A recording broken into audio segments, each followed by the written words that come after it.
é o tema do nosso estudo de hoje. E para entendermos esse tema, nós vamos para o livro de Atos dos Apóstolos, no capítulo 20, versículo 29 e 30. O apóstolo São Paulo, ele diz: porque eu sei que depois da minha partida entrarão no meio de vós lobos cruéis que não pouparão o rebanho, e que dentre vós mesmos se levantarão homens que falarão coisas perversas para atrair os discípulos após si. Então, o apóstolo Paulo, nesse texto, ele, prevendo a sua morte, ele diz assim: eu sei que depois da minha partida, ou seja, depois da morte dele, haveria de entrar lobos cruéis no meio da igreja, onde ele diz aqui, no meio de vós, que não pouparão o rebanho, ou seja, esses lobos cruéis, eles haveriam de atacar a verdade de Deus. E ele diz mais: e que dentre vós mesmos, dentre os próprios discípulos, se levantarão homens que falarão coisas perversas para atrair discípulo após si. Então, Paulo, ele, numa visão profética, posso assim dizer, Paulo já chama a atenção dos cristãos nos seus dias que haveria de haver uma apostasia dentro da igreja primitiva, dentro da igreja cristã. O apóstolo Pedro, por sua vez, ele diz assim: e também houve entre o povo falsos profetas, como entre vós haverá também falsos doutores que introduzirão encobertamente heresia de perdição. Isso é o que o apóstolo Pedro traz para nós. Ele diz: e também houve entre o povo falsos profetas, como entre vós, ou seja, entre os discípulos contemporâneos de Pedro, né, haveria de surgir falsos doutores que introduzirão encobertamente heresia de perdição. Então, tanto o apóstolo Paulo quanto o apóstolo Pedro, ele chama a atenção dos seus contemporâneos para a apostasia que viria dentro da igreja. E diz lá que haveria também falsos doutores que introduzirão encobertamente heresia de perdição. Isso é muito sério. Jesus, falando para os fariseus nos seus dias, e também isso aqui é válido para nós, no tempo presente, para a igreja de Deus em todo o tempo, tá? Diz assim: em vão, porém, me honram, ensinando doutrinas que são preceitos de homem. Pense comigo, doutrinas que são preceitos de homens. A gente tem que ter cuidado com isso. Será se você não está seguindo doutrinas que são mandamentos de homem? E ele diz mais: porque, deixando o mandamento de Deus, retendes a tradição dos homens. E ele diz: bem invalidais o mandamento de Deus para guardar a vossa tradição. Então, o que Jesus está dizendo aqui? Ele está dizendo que muitos haveriam de invalidar o mandamento de Deus para guardar a vossa tradição. E, dentro de um contexto profético mais profundo, o profeta Daniel, no capítulo 7, versículo 25, ele fala de um poder que haveria de surgir, e esse poder diz, então: proferirás palavras contra o Altíssimo, e destruirá os santos do Altíssimo, e cuidará mudar os tempos e a lei. Então, o profeta, ele diz que haveria de surgir um poder que haveria de proferir palavras contra o Altíssimo, destruirá o santo do Altíssimo e cuidará em mudar os tempos e a lei. Ou seja, o tempo, a alteração no calendário, as horas do dia, né? E também a lei de Deus. Tá?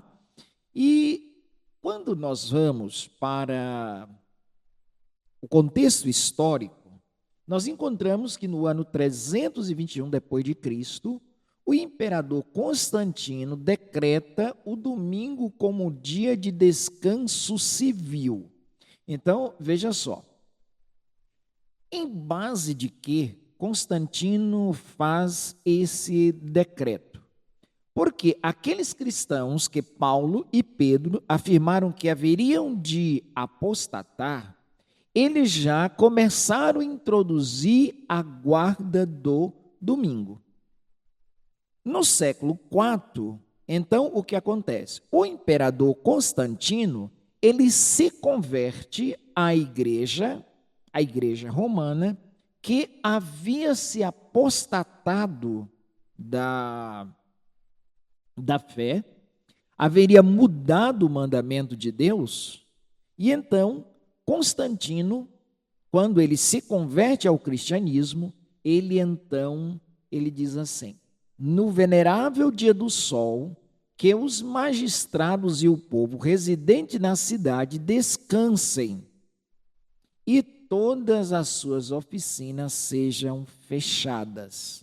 Então, ele faz aqui referência ao dia do sol, os magistrados e o povo residente na cidade descansem em todas as suas oficinas e sejam fechadas. Esse venerável dia do sol aqui é exatamente o dia de domingo, que a igreja que havia apostatado, tá? Aí o que acontece? A igreja começa a guardar o domingo, aqueles homens que haveriam de se levantar contra o povo de Deus,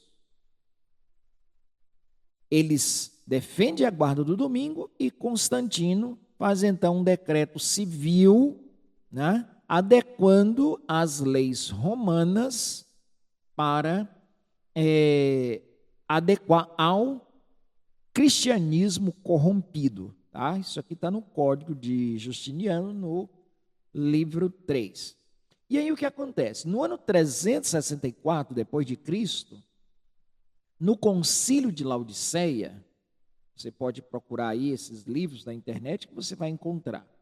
Diz assim: cristãos não devem judaizar e ficar ociosos no sábado, mas trabalharão nesse dia. Mas o dia do Senhor deve honrar especialmente. Então, olha só o que diz aqui. Esse texto que está no Concílio de Laodiceia, no cânon 29, diz assim: os cristãos não devem judaizar e ficar ociosos no sábado, mas trabalharão nesse dia. Isso o que a igreja que se corrompeu, ela está propondo aos cristãos que eles não devem judaizar e ficar ociosos no sábado, ou seja, teriam que trabalhar no sábado. Agora vem, mas o dia do Senhor devem honrar especialmente. Esse dia do Senhor que eles dizem aqui é, na verdade, o dia de domingo, tá? E não o sábado bíblico. Tá? Então, preste atenção nesses detalhes, essas mudanças que aconteceram. Aí, no ano de 787 depois de Cristo, no segundo concílio de Nicéia, decreta oficialmente o culto e a veneração de imagens e santos. Está aqui, ó, o cânon 7 diz assim: definimos que as veneráveis e santas imagens devem ser expostas nas santas igrejas de Deus. Olha só, isso em que ano?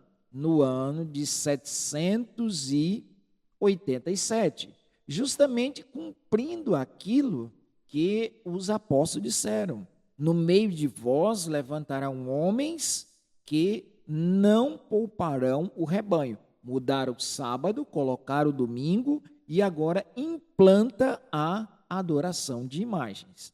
Tá? Prosseguindo, Apocalipse capítulo 14, verso 12, diz aqui: aqui está a paciência dos santos. Precisa ter paciência para aguentar esse povo.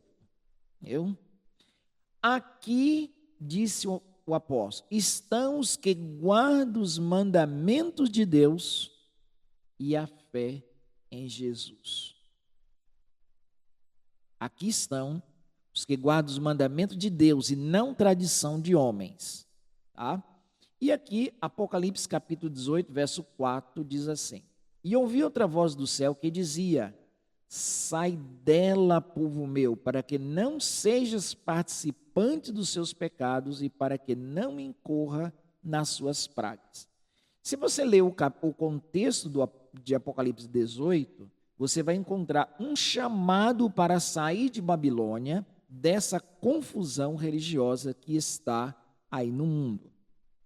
E essa voz do céu é um chamado para você. A palavra de Deus diz assim para você o seguinte: sai dela, povo meu, para que não sejas participante dos seus pecados e para que não incorra nas suas pragas. Que Deus te abençoe.